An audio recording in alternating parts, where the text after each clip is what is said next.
শুভ দুপুর বন্ধুরা। আজকে আমি বানিয়েছিলাম হাতে মাখা লাউ শাক। আপনারা একবার বাড়িতে এইভাবে হাতে মাখা লাউ শাক বানিয়ে দেখতে পারেন। আশা করছি আপনাদেরও ভীষণ ভালো লাগবে।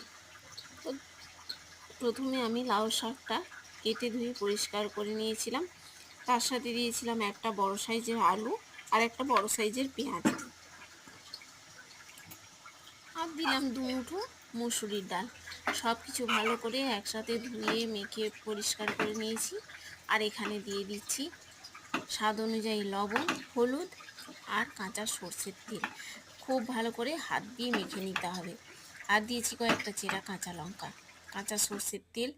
ভালো করে মেখে এক বাটি জল দিয়ে মিডিয়াম টু লো ফ্লেমে ঢাকনা লাগিয়ে কিছুক্ষণ রান্না করে নেব, 8 থেকে 10 মিনিট। তারপর ঢাকনা খুলে দেখুন আমার সবজিগুলো পুরো সেদ্ধ হয়ে গেছে।